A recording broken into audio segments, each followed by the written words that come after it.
Top 10 বাংলাদেশের fashion জগতে কিংবা ব্র্যান্ড জগতে একটি পরিচিত নাম। যারা একটু ভিন্ন মাত্রার ফ্যাশন প্রিয় কিংবা যারা একটু ভিন্ন পোশাক চান তাদের কাছে খুবই পরিচিত একটি নাম টপ 10। 1992 সালে যাত্রা শুরু করে এই ব্র্যান্ডটি এখন রাজধানীতেই 17 থেকে 18টি তাদের শোরুম স্থাপন করেছে।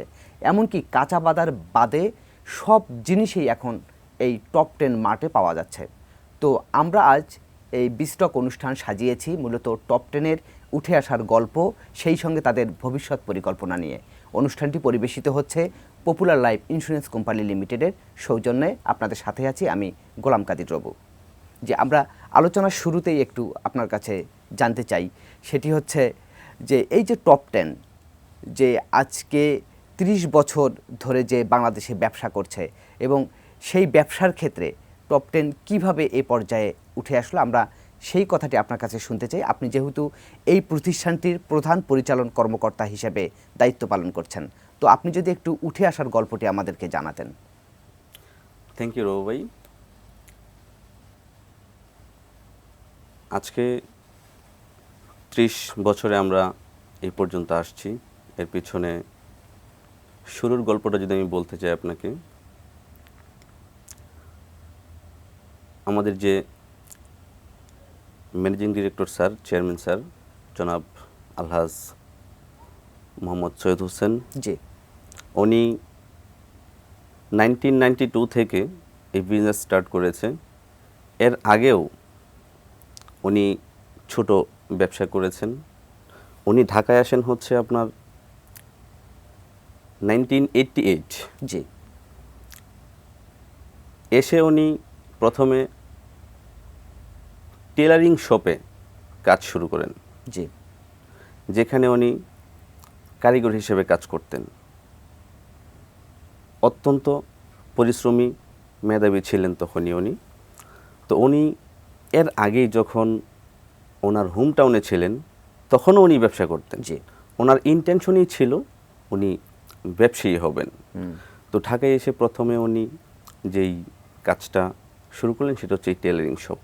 জি, টেলারিং, জি, ওখান থেকেই ওনার যাত্রা শুরু।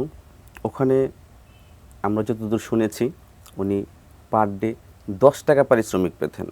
আচ্ছা, তো ওনার মধ্যে ওই যে একটা ইন্টেনশন ছিল যে আমি বিজনেস করব। কিছুদিন যাওয়ার পরে উনি চিন্তা করলেন যে আমি সারাদিন কাজ করি, আমি তাহলে এক্সট্রা একটা কিছু দেখি করতে পারি কিনা বিজনেস টাইপসের।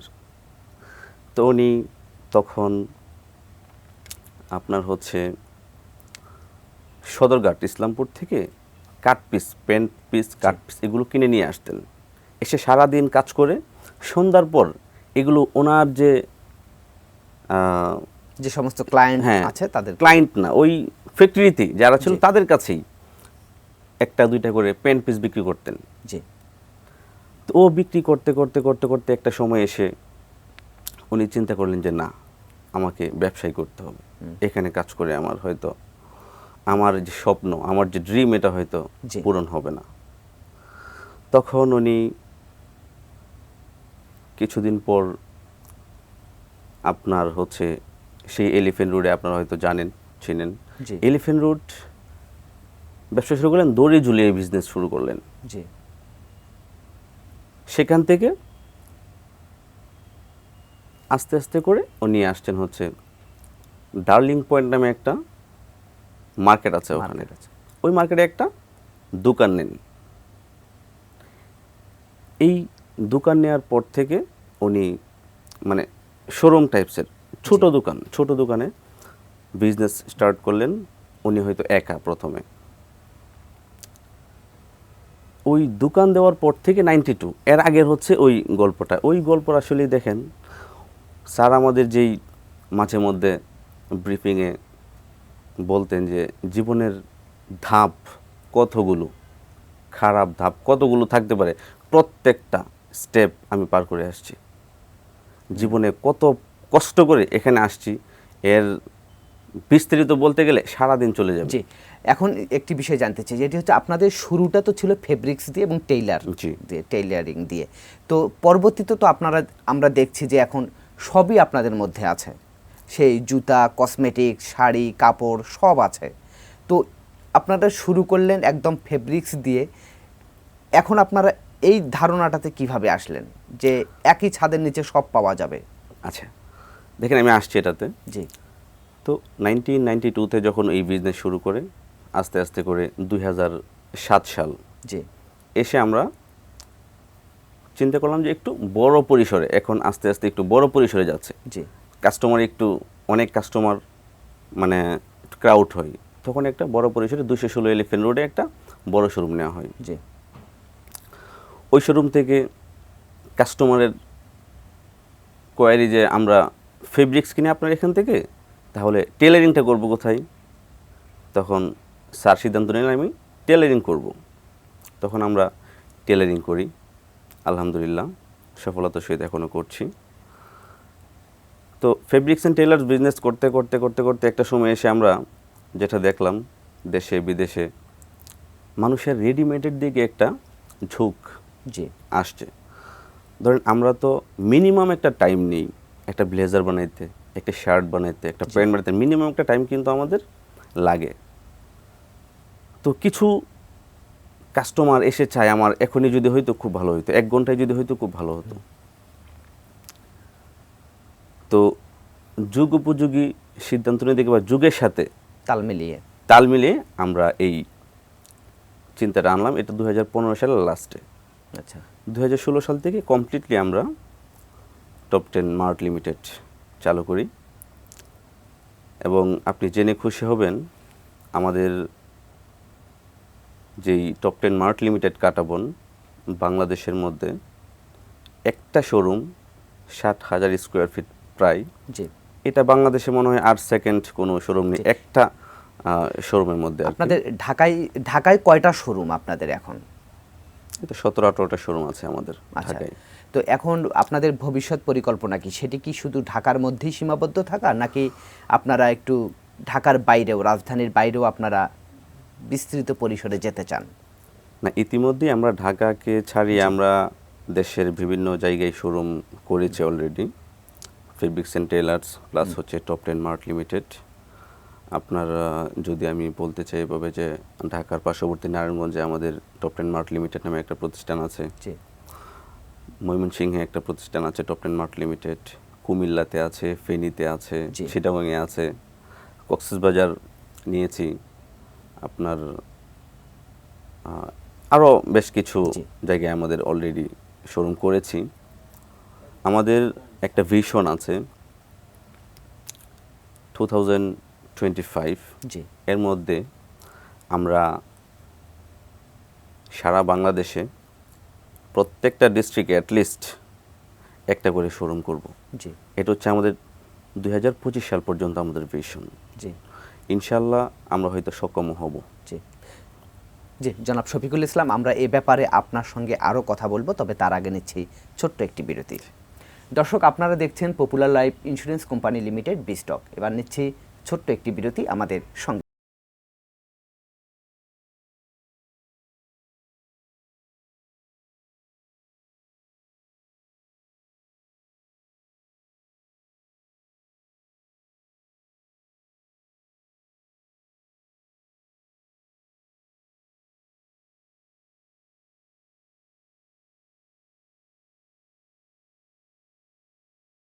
আমরা আবারও ফিরে এলাম popular life insurance company limited বিস্টক অনুষ্ঠানে।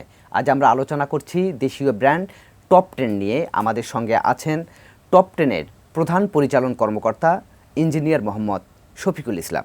জনাব শফিকুল ইসলাম, আমরা যে বিষয়ে আলোচনা করছিলাম, এখন আপনাকে একটি বিষয়ে প্রশ্ন করতে চাই। সেটি হচ্ছে, এই যে বাংলাদেশে তো এখন দেশীয়ভাবে অনেক ব্র্যান্ড গড়ে উঠছে, তো কেন এখনও মানুষ টপ 10কেই বেছে নেবে, বা টপ 10 এই প্রতিযোগিতায় কোন কোন কৌশলগুলো অবলম্বন করছে যে কারণে অন্যদের চেয়ে এখনও একটু ডিফারেন্ট পজিশনে তারা আছে? টপ 10 বিশ্বাস করে ওনাদের কোয়ালিটির উপরে, জি এবং যেটাকে বলে চিফ অ্যান্ড বেস্ট। আচ্ছা, টপ 10 এটাকেই মানে নির্ভর কম করে আজকে দাম এবং পর্যন্ত। সেরা। হ্যাঁ, কম দামে সেরা প্রোডাক্টটা। জি প্রোডাক্ট কোয়ালিটির সাথে তারা কখনো কম্প্রোমাইজ করে না। প্রোডাক্ট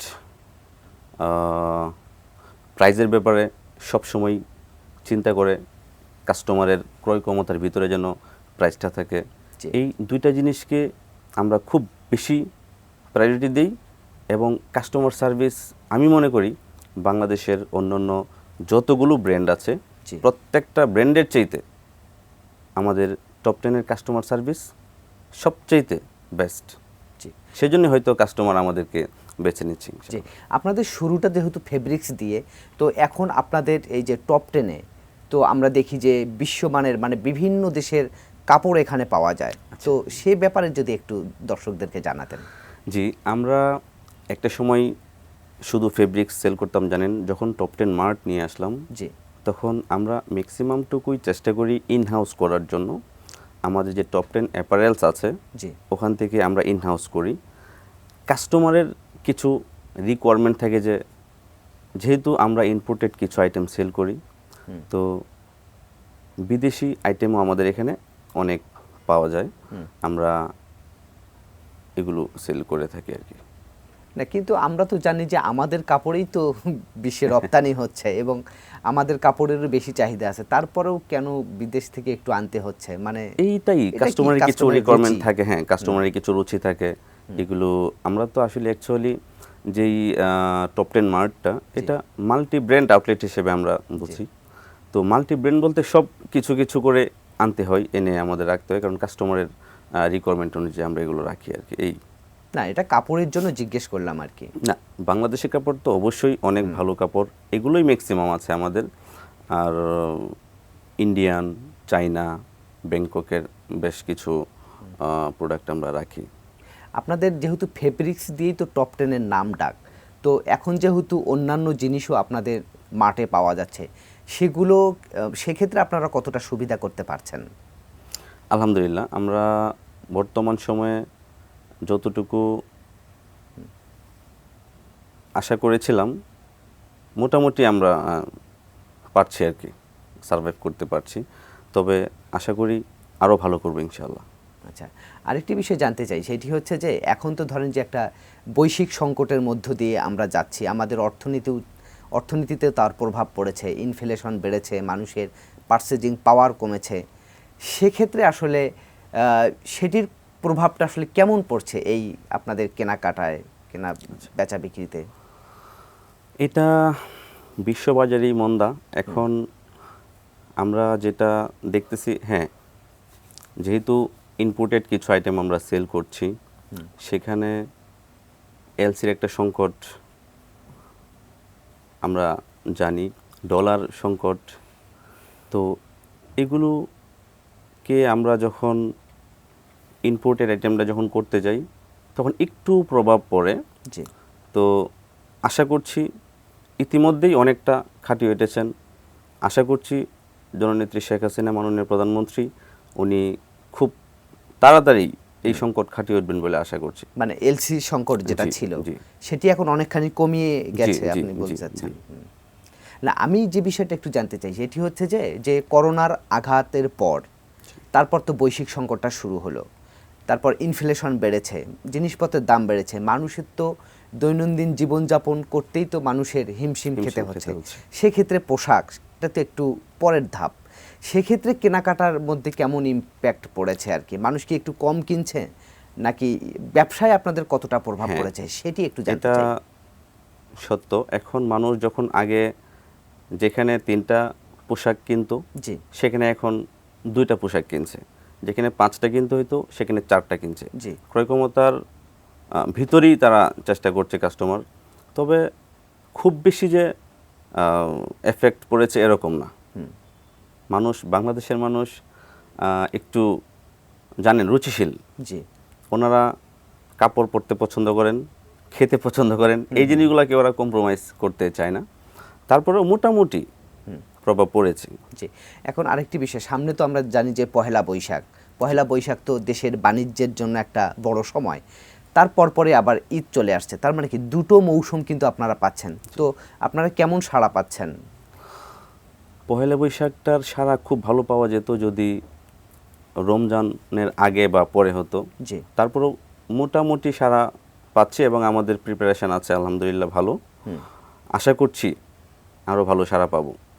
ঈদকে উপলক্ষ করে যে কেনাকাটা ইতিমধ্যেই শুরু হয়েছে আমাদের দুইটা কোম্পানি, একটা ফেব্রিক্স অ্যান্ড টেলার্সের কেনাকাটাটা শুরু হয়ে যায় হচ্ছে আপনার প্রথম রমজান থেকেই, এবং মার্ট লিমিটেড যেটা মার্টের আইটেম রেডিমেড, এটা 15 রমজানের পর থেকে আস্তে আস্তে শুরু হয়। ইনশাল্লাহ আমাদের মোটামুটি শুরু হয়েছে জি। বেচা বিক্রি।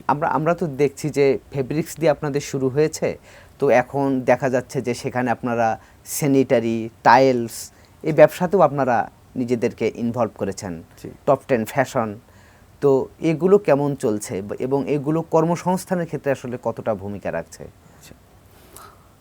কম্পারেটিভলি আমাদের যে top 10 mart limited, top 10 fabrics and tailors, জি একটু কম top 10 tiles and sanitary limited, top 10 fashion limited, জি ওগুলো মোটামুটি ভালো চলছে। হুম কর্মসংস্থানের কথা যদি বলতে যাই, এখন আমাদের টোটাল 2000 প্লাস এমপ্লয়ি আছে, এবং দিনকে দিন কর্মসংস্থান তো বাড়ছেই। কর্মসংস্থানের বিষয়টা যদি একটু বিস্তারিত বলতে যাই, কর্মসংস্থান বাংলাদেশে অনেক আছে। মানুষ বলে কর্মসংস্থান নেই, কর্মসংস্থান আছে, কিন্তু মানুষ Skill- আসলে খুঁজে পাচ্ছে না। হ্যাঁ, স্কিলটা ওই রকম নেই। এক্সপিরিয়েন্স দেখেন, আমাদের যে ফ্যাশন যেই কোম্পানিগুলো আছে, জি সাপ্লাই চেইন, রিটেল, এই জিনিসগুলোতে আপনার একই লোক দেখেন সুইচ করে এই কোম্পানিতে যাচ্ছে, এই কোম্পানি থেকে ওই কোম্পানিতে যাচ্ছে, তাহলে হচ্ছে কি শূন্যস্থানটা কিন্তু পূরণ হচ্ছে না। রাইট, যেহেতু দক্ষ লোক হ্যাঁ, জন নাই। দক্ষ জনবলের অভাব। দেখেন, আজকে আমি এখানে আছি, আমি যদি এখান থেকে চলে যাই, এখানের শূন্যস্থানটা কেউ এসে ফিল আপ করবে, আবার অন্য এক জায়গা থেকে এসে, জি, তাহলে ওখানে আবার গ্যাপ তৈরি হ্যাঁ, হচ্ছে। গ্যাপ তৈরি হচ্ছে। তো আমি যেটা বুঝি, কর্মসংস্থান তৈরি হচ্ছে বাংলাদেশে। আপনার প্রাইভেট সেক্টরে কর্মসংস্থান আছে যদি। জি যে আমি আরেকটি প্রশ্ন করি, আমাদের সময়ও প্রায় শেষ হয়ে আসছে, একেবারে লাস্ট কোশ্চেন, সেটি হচ্ছে যে টপ 10 এখন আসলে ভবিষ্যৎ কি পরিকল্পনা করছে, মানে টপ 10 তাদের ব্যবসায়িক দিক থেকে কোন দিকে ডাইভার্ট হয়ে যাচ্ছে, বা কি পরিকল্পনা আপনারা নিয়েছেন ভবিষ্যতে? আচ্ছা, আমরা এখন পর্যন্ত আমাদের যেই কনসার্নগুলো আছে, জি এগুলোকে আরও ডেভেলপ কীভাবে করা যায়, জি আরও বেটার সার্ভিস কীভাবে দেওয়া যায়, আরও ভালো কীভাবে করা যায়, এই নিয়ে আমাদের চিন্তাভাবনা আছে। এখন পর্যন্ত আমরা অন্যদিকে ডাইভার্ট হয়ে যাব বা অন্যদিকে ডাইভার্ট হব চিন্তাভাবনা এখনও করি নাই। তবে আমরা এই যে যা আছে তা নিয়ে ভালো কিছু করার চিন্তাভাবনাতে আছে আর কি। আচ্ছা আচ্ছা, জি, আপনাকে অসংখ্য ধন্যবাদ। আগামীতে আবারও দেখা হবে। তো এটিএন নিউজে সময় দেওয়ার জন্য আপনাকে ধন্যবাদ জানাচ্ছি। ধন্যবাদ আপনাকেও, ধন্যবাদ এটিএন নিউজকে সুন্দর একটা প্রোগ্রামে আমন্ত্রণ করার জন্য। দর্শক, এই ছিল আজকের Popular life insurance company Limited B stock. আগামীতে আবারও দেখা হবে অন্য কোনো বিষয়।